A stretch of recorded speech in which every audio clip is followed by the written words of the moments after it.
Hello, আজকের ভিডিওতে আমরা সি এর ডিসিশন মেকিং এবং ব্রাঞ্চিং স্টেটমেন্টগুলো নিয়ে আলোচনা করব। তাহলে ব্রাঞ্চিং স্টেটমেন্টগুলো নিয়ে আলোচনা করার আগে আমাদের জানতে হবে কন্ট্রোল ফ্লো স্টেটমেন্টস কাকে বলে। সাধারণত সি প্রোগ্রাম যখন এক্সিকিউট হয় তখন এটা টপ টু বটম এক্সিকিউট হয়, মানে আমরা সোর্স কোডে প্রথমে যে কোডটা লিখি সেটা আগে রান হয় এবং তারপর পরের যে কোডটা আসে সেটা তারপরে রান হয়। তাহলে এটাকে বলা হয় কন্ট্রোল ফ্লো। কিন্তু কিছু কিছু স্টেটমেন্ট আছে যা এই কন্ট্রোল ফ্লোকে ব্রেক করতে পারে, যেমন ডিসিশন মেকিং এবং ব্রাঞ্চিং স্টেটমেন্ট। এক্ষেত্রে যেটা হয় সেটা হচ্ছে কোনো পার্টিকুলার কন্ডিশনের উপর বেস করে আমরা কোনো ব্লককে রান করাতে পারি বা সেটা রান নাও করতে পারি। তাহলে এই ধরনের কোনো স্টেটমেন্ট যখন আমরা আমাদের প্রোগ্রামে ইউজ করব তখন আমরা বলছি যে আমরা ডিসিশন মেকিং কোনো স্টেটমেন্ট ইউজ করছি বা কন্ট্রোল ফ্লো স্টেটমেন্ট ইউজ করা হচ্ছে। তো কন্ট্রোল ফ্লো স্টেটমেন্টসগুলোর মধ্যে decision making statement, branching statement, loop statement এইগুলো আসছে। আজকে আমরা ব্রাঞ্চিং স্টেটমেন্টগুলো নিয়ে আলোচনা করব। ব্রাঞ্চিং স্টেটমেন্টগুলো মূলত 5 রকমের। 1 নম্বর ইফ স্টেটমেন্ট, সব থেকে simple branching statement. 2 if else statement. 3 number if else if statement. 3 number if else statement. 4 number nested if এবং 5 নম্বর সুইচ কেস। আজকের ভিডিওতে আমরা প্রথম 3 রকম ব্রাঞ্চিং স্টেটমেন্টগুলো নিয়েই আলোচনা করব। তাহলে সব থেকে সিম্পল যে ব্রাঞ্চিং স্টেটমেন্ট হয় সেটা হচ্ছে ইফ স্টেটমেন্ট। ইফ স্টেটমেন্টের মধ্যে যেটা হয়, প্রথমে আমরা একটা টেস্ট কন্ডিশনকে চেক করি। যদি সেই টেস্ট কন্ডিশনটা স্যাটিসফাই হয় তাহলে আমরা ইফ ব্লকটাকে রান করব। যদি কন্ডিশন স্যাটিসফাই না করে তাহলে কন্ট্রোল তার পরবর্তী যে ইনস্ট্রাকশন আছে সেখানে চলে যাবে। যদি তার পরবর্তীতে কোনো ইনস্ট্রাকশন না থাকে তাহলে প্রোগ্রাম শেষ হয়ে যাবে। তাহলে ইফ ব্লকটা রান করবে তখনই যদি আমার টেস্ট কন্ডিশন স্যাটিসফাই করে। এখানে প্রোগ্রামের সিনট্যাক্সটা দেওয়া হয়েছে। তাহলে এটা হচ্ছে আমার টেস্ট কন্ডিশন। এই কন্ডিশন যদি ট্রু হয় তবেই একমাত্র এই ইফ ব্লকটা রান করবে। এক্ষেত্রে আমরা সেকেন্ড ব্র্যাকেট দিচ্ছি। যদি আমার ইফ ব্লকে মাল্টিপল স্টেটমেন্ট থাকে তাহলে আমাদের কার্লি ব্রেস ইউজ করতে হবে। যদি একটা সিঙ্গেল স্টেটমেন্ট থাকে তাহলে কার্লি ব্রেস ইউজ না করলেও চলবে। যদি কন্ডিশন ফলস হয় তাহলে এই ব্লকটা রান করবে না, কার্সার চলে আসবে ঠিক তার পরবর্তী যে নেক্সট স্টেটমেন্ট আছে সেখানে। এটা একটা ফ্লো চার্টের মাধ্যমে দেখানো হয়েছে। তাহলে প্রথমে এটা হচ্ছে টেস্ট কন্ডিশন, যেটা আমরা ইফের মধ্যে লিখব। যদি কন্ডিশন ট্রু হয় বা কন্ডিশন ইয়েস হয় তাহলে আমরা স্টেটমেন্ট ব্লকটাকে রান করছি। এটা হচ্ছে ইফ ব্লক যেটা রান করবে। আর যদি কন্ডিশন ফলস হয়, যদি নো হয়, যে কন্ডিশন ট্রু নয়, তাহলে সেক্ষেত্রে কার্সার চলে যাবে নেক্সট স্টেটমেন্টে। একটা প্রোগ্রামের মাধ্যমে দেখি এইটা কিভাবে কাজ করছে।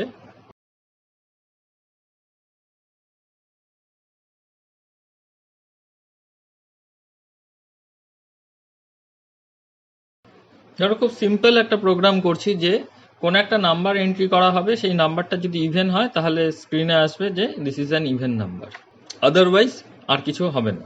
নাম্বারটাকে ধরার জন্য ইন্ট নাম বলে একটা ভ্যারিয়েবল নিচ্ছি।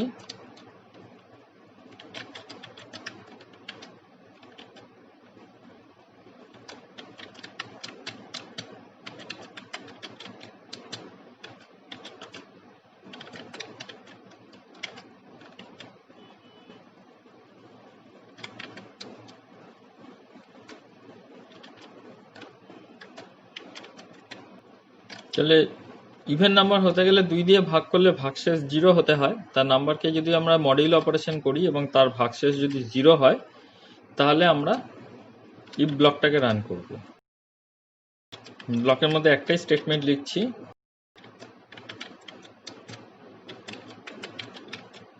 Even number.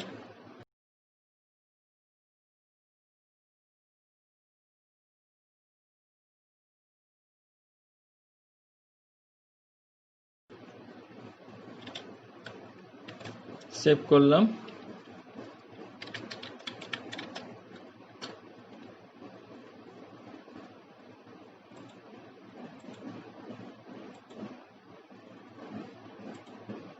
কম্পাইল, রান করছি। Enter a number 52। তাহলে দেখো এখানে যখন আমরা 52 দিচ্ছি তখন কি হচ্ছে, this is an even number, এই লাইনটা প্রিন্ট হচ্ছে। তার কারণ তখন এই ইফ কন্ডিশনটা ট্রু, ফলে তার আন্ডারে যে ব্লকটা আছে সেটা রান করছে। এখানে আমি আগেও একটা কথা বলছি যে যদি আমার এই ব্লকে সিঙ্গেল লাইন স্টেটমেন্ট থাকে তাহলে আমার ব্র্যাকেট না দিলেও চলবে, সেক্ষেত্রে আমরা এই ব্র্যাকেটটা কিন্তু না লিখলেও কোনো অসুবিধা নেই।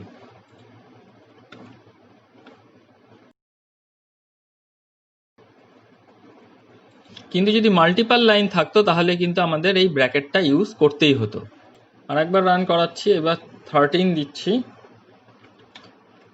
নাম্বারের মধ্যে। যখন 13 দিচ্ছি তখন দেখো কি হচ্ছে, তখন কিন্তু এই ইফের যে কন্ডিশনটা আছে 13কে 2 দিয়ে ভাগ করলে ভাগশেষ 0 হয় না, ফলে ইফের যে কন্ডিশনটা টেস্ট কন্ডিশন সেটা ফলস হচ্ছে। ফলস হওয়ার জন্য ইফের আন্ডারে যে লাইনটা আছে যদি আমি ব্র্যাকেট ইউজ না করি তাহলে ইফের ঠিক পরবর্তী নেক্সট লাইনটাই ওর আন্ডারে ধরা হবে, সেই লাইনটা আর এক্সিকিউট করলো না করে তার পরবর্তী যে ইনস্ট্রাকশনটা আছে সেটাতে চলে গেল এবং প্রোগ্রাম এনসিআর এই লাইনটা প্রিন্ট হলো। প্রোগ্রামটার সাথে আমরা যে ফ্লোচার্টটা বানিয়েছি সেটাকে একবার মিলিয়ে নিই। দেখো যেটা হয়েছে যে আমরা একটা নাম্বার এন্ট্রি করলাম নামের মধ্যে, এবার নাম %2 বাই করলে পরে আমরা দেখব যে রিমাইন্ডারটা 0 আসছে কিনা। নাম্বারটার মধ্যে যদি 52 এন্ট্রি করি তাহলে যেটা হচ্ছে this is an even number print হচ্ছে, কারণ সেক্ষেত্রে 2 দিয়ে ভাগ করলে রিমাইন্ডার 0 হচ্ছে। তার মানে এখানে যে টেস্ট কন্ডিশন আছে সেটা ট্রু হচ্ছে। তাহলে ট্রু হওয়ার জন্য তার করেসপন্ডিং যে স্টেটমেন্ট ব্লকটা আছে, যে ইফ ব্লকটা আছে সেটা রান করছে। এক্ষেত্রে ইফ ব্লক কোনটা, ইফের আন্ডারে যে লাইনটা আছে। এখানে আমরা যেহেতু সিঙ্গেল লাইন সেই জন্য ব্র্যাকেট এন্ট্রি না করলেও হবে। This is an even number, এটা প্রিন্ট হয়েছে। যখন 13 এন্ট্রি হচ্ছে তখন কি হচ্ছে, এই কন্ডিশনটা ফলস হচ্ছে। তো যেহেতু কন্ডিশনটা ফলস হচ্ছে ফলে সেক্ষেত্রে আর ইফ ব্লকটা রান করছে না, তখন আর এই ব্লকটা রান করছে না, তো কন্ট্রোল তার পরবর্তী লাইনে চলে আসছে এবং প্রোগ্রাম এনসিআর এই লাইনটা প্রিন্ট হচ্ছে। তাহলে এইভাবে আমরা একটা সিম্পল ইফ ব্লক বা ইফ স্টেটমেন্ট কাজ করে। এবার আসছি দ্বিতীয় যে ব্রাঞ্চিং স্টেটমেন্ট আছে অর্থাৎ ইফ এলস স্টেটমেন্ট। তাতে ইফ এলস স্টেটমেন্ট একটা অল্টারনেটিভ পাথ প্রোভাইড করছে। ইফের ক্ষেত্রে যেটা হচ্ছিল টেস্ট কন্ডিশন ট্রু হলে তবে ইফ ব্লকটা রান করছে, কিন্তু ফলস হলে কিছুই হচ্ছিল না। এক্ষেত্রে আমরা একটা অল্টারনেটিভ যদি কোড এক্সিকিউট করতে চাই, যদি ফলস হয় তাহলে আমরা কি করব, সেক্ষেত্রে আমরা ইউজ করব ইফ এলস স্টেটমেন্ট। এখানে যেটা হয়, যদি কন্ডিশন ট্রু হয় তাহলে আমার ইফ ব্লক রান করবে, আর যদি কন্ডিশন ফলস হয় তাহলে এলস ব্লক রান করবে। এর সিনট্যাক্সটা দেখে না, এখানে প্রথমে ইফের মধ্যে আমরা ফার্স্ট ব্র্যাকেটের আন্ডারে টেস্ট কন্ডিশনটা দেব, যদি কন্ডিশন ট্রু হয় তাহলে তার পরবর্তী ইফ ব্লকটা রান করবে। আর যদি কন্ডিশন ফলস হয়, এলস এর পরে কিন্তু কোনো কন্ডিশন লেখা থাকে না, যদি ইফের কন্ডিশনটা ফলস হয় তাহলে সেক্ষেত্রে এলস এর পরবর্তী যে এলস ব্লকটা থাকবে সেটা রান করবে। এবং কোনো একটা ব্লক অ্যাট আ টাইমে রান করবে, একসাথে দুটো ব্লক কখনোই রান করবে না। কন্ডিশন ট্রু হলে ইফ ব্লক রান করবে, যদি কন্ডিশন ফলস হয় তাহলে এলস ব্লক রান করবে। এবং এই কাজ হয়ে যাওয়ার পর তার পরবর্তী যে ইফ এলস এর পরবর্তী যে স্টেটমেন্ট আছে সেই স্টেটমেন্টটা এক্সিকিউট হবে। এবার একটা প্রোগ্রামের মাধ্যমে দেখি কি করে করা যায় এটা। আগের প্রোগ্রামটাই করছি, শুধু এখানে আমরা একটা লাইন এক্সট্রা করব যে নাম্বারটাই 2 দিয়ে ভাগ করলে পরে ভাগশেষ 0 হলে ইভেন নাম্বার হবে, যদি না হয় তাহলে সেটা একটা অড নাম্বার হয়। আমি সেটাকেই এখানে প্রিন্ট করাচ্ছি।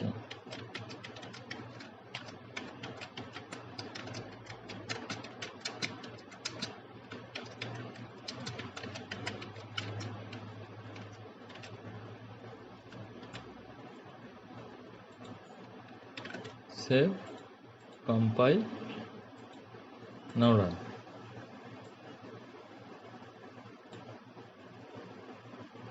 ধরো 12 দিলাম, তাহলে this is an even number print হলো।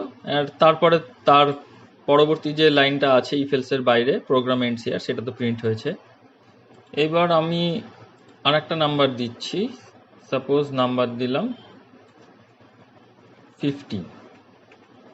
তাহলে দেখো কি দাঁড়াচ্ছে, this is an odd number, তারপরে প্রোগ্রাম এনসিআর। তাহলে এইবার যখন আমি 15 দিচ্ছি তখন কিন্তু এই কন্ডিশনটা ফলস হচ্ছে। ইন দ্যাট কেস ইফ ব্লকটা রান করলো না, না করে ও কি করলো, এলস এর আন্ডারে যে ব্লকটা আছে এলস ব্লকটা সেটা রান করলো। এবার প্রোগ্রামটাকে ফ্লোচার্টের সাথে মেলাই, দেখি কি দাঁড়ায়। দেখো, যখন আমি 12 দিচ্ছিলাম তখন কি হচ্ছিল, তখন টেস্ট কন্ডিশনটা ট্রু ছিল। তো সেক্ষেত্রে আমার টেস্ট কন্ডিশন ট্রু থাকার জন্য আমার ইফের যে ব্লক সেটা রান করেছিল, তাহলে আউটপুট এসেছিল this is an even number. আর যখনই আমি 15 দিলাম তখন কি হলো, টেস্ট কন্ডিশনটা ফলস হয়ে গেল, তখন আর ট্রু থাকলো না, তখন ফলস হয়ে গেল। যেই ফলস হলো তখন আর ইফের ব্লকটা কিন্তু রান করেনি, তখন আর ইফের ব্লক রান করেনি, না করে এলস ব্লকটা রান করলো এবং আউটপুট আসলো this is an odd number. তখন আউটপুট আসলো this is an odd number এবং তার পরবর্তী যে স্টেটমেন্ট আছে স্টেটমেন্ট এক্স সেটা প্রিন্ট হলো। এবারে পরবর্তী যে স্টেটমেন্টটা আছে সেটা হচ্ছে if else statement. If else স্টেটমেন্টগুলোতে এটাকে মাল্টিপাথ ডিসিশন যদি নিতে হয় তখন আমরা এই ধরনের স্টেটমেন্ট ইউজ করব। এক্ষেত্রে কোনো একটা কন্ডিশন থাকবে না, অনেক কয়টা কন্ডিশন থাকবে। তাহলে তখন আমরা এই ইফ এলস স্টেটমেন্টটা ইউজ করছি। এলস ইফ এই টার্মটা দেখে বুঝতে পারছো যে এটা ইফ এবং এলস এর কম্বিনেশন।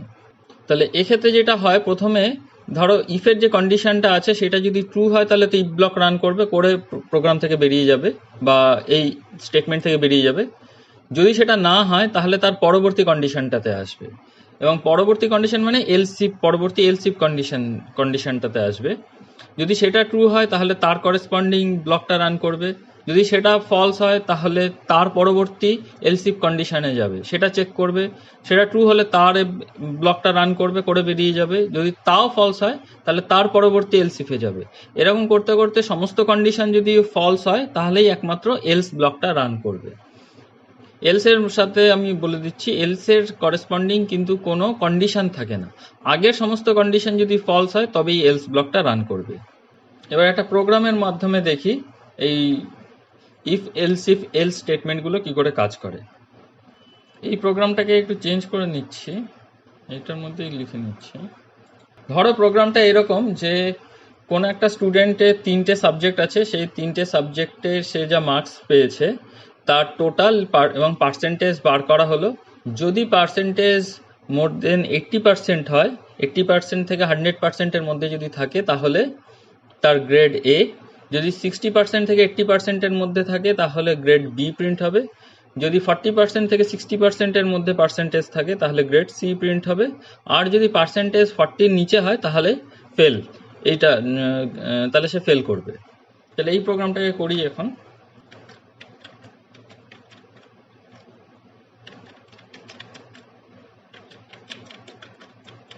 আমি আর পার্সেন্ট যদিও ফ্লোটে আসা উচিত, কিন্তু আমি এখানে ইন্টিজার টাইপই নিয়ে নিলাম।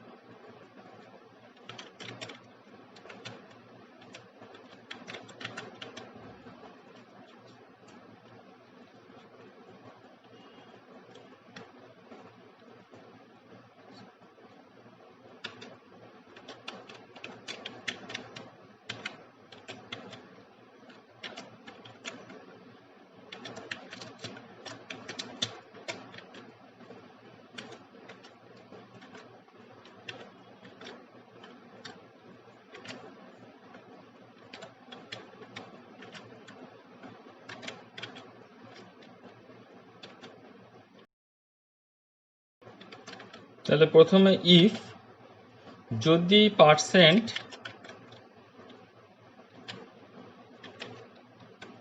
গ্রেটার দেন 80 হয় বা গ্রেটার দেন ইকুয়ালস টু 80 যদি হয়, আচ্ছা এখানে আমি ব্র্যাকেট ইউজ করলাম,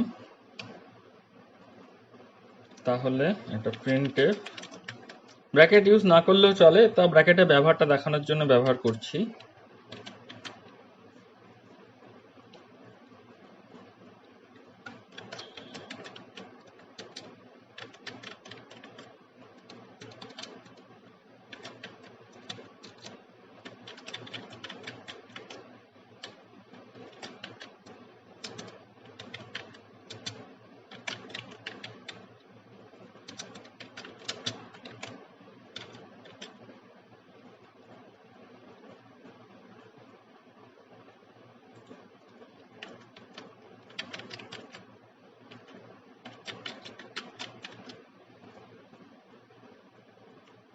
total percent.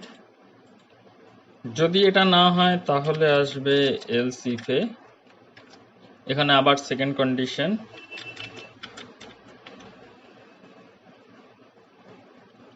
percent greater than equals to 60 and percent less than 80.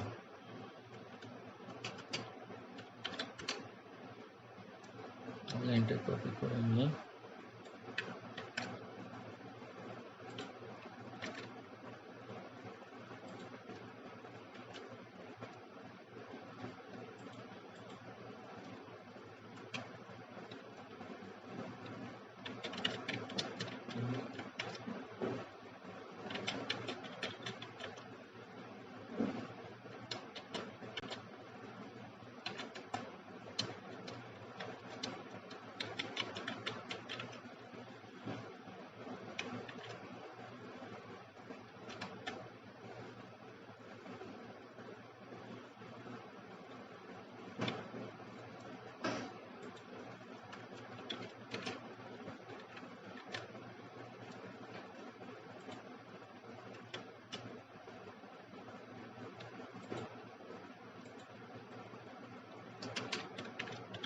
else,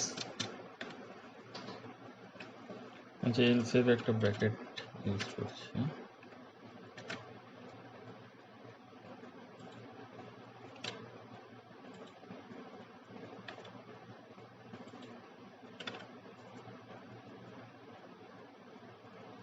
তাহলে এক্ষেত্রে গ্রেড বি, এক্ষেত্রে গ্রেড সি, এক্ষেত্রে গ্রেড ফেল।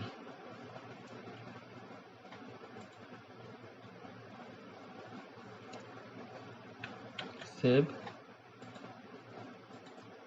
কম্পাইল,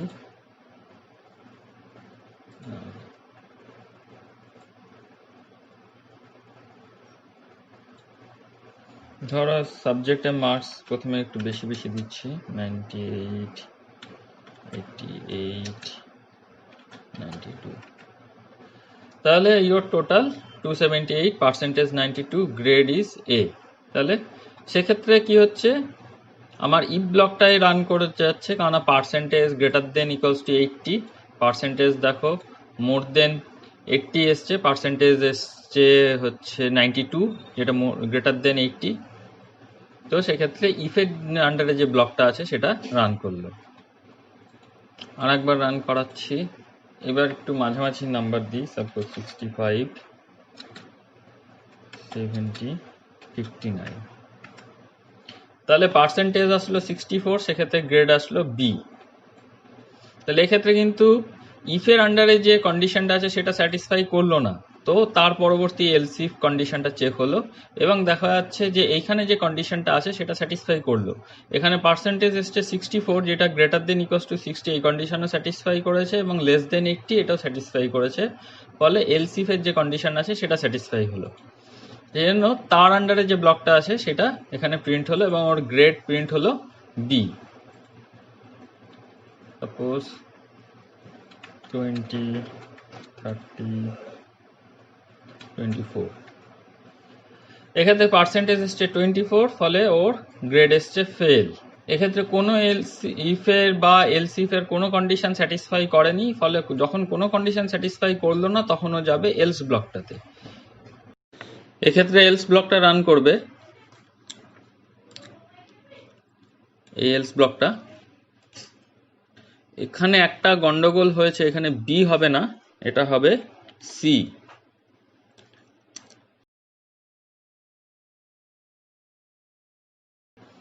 গোটা প্রোগ্রামটাকে আরেকবার ফ্লোচার্টের মাধ্যমে বুঝে নিই। তাহলে প্রথমে ইফের কন্ডিশন চেক হবে, যদি কন্ডিশন ট্রু হয় তাহলে ইফ ব্লক রান করবে, করে বেরিয়ে যাবে। যদি কন্ডিশন ফলস হয় তাহলে ফার্স্ট এলস ইফ চেক হবে, করে তার কন্ডিশনটাতে আসছি। যদি সেই কন্ডিশনটা ট্রু হয় তাহলে ফার্স্ট এলস ইফের আন্ডারে যে ব্লকটা আছে সেটা রান করবে, করে বেরিয়ে যাবে। যদি এই কন্ডিশনটাও ফলস হয় তাহলে তার পরবর্তী যে এলস ইফ স্টেটমেন্টটা আছে তাতে যাবে, সেটা চেক করবে, সেটা যদি ট্রু হয় তাহলে তার করেসপন্ডিং ব্লকটা রান করবে, করে বেরিয়ে যাবে। যদি এটাও ফলস হয় তাহলে তার পরবর্তী যে কন্ডিশন এলস ইফ থাকবে তাতে যাবে। যদি আর কোনো কন্ডিশন না থাকে এবং কোনো কন্ডিশনে যদি স্যাটিসফাই না করে তবে ও যাবে এলস ব্লকে এবং তার করেসপন্ডিং যে স্টেটমেন্টগুলো আছে সেগুলোকে এক্সিকিউট করবে, করে বেরিয়ে যাবে। তাহলে আজকের ভিডিওতে আমরা ইফ, এলস ইফ এবং ইফ এলস ইফ এলস এই 3 রকমের ব্রাঞ্চিং স্টেটমেন্ট নিয়ে আলোচনা করলাম। পরবর্তী ভিডিওতে আমরা নেস্টেড ইফ এবং সুইচ কেস কিভাবে কাজ করে সেটা নিয়ে আলোচনা করব।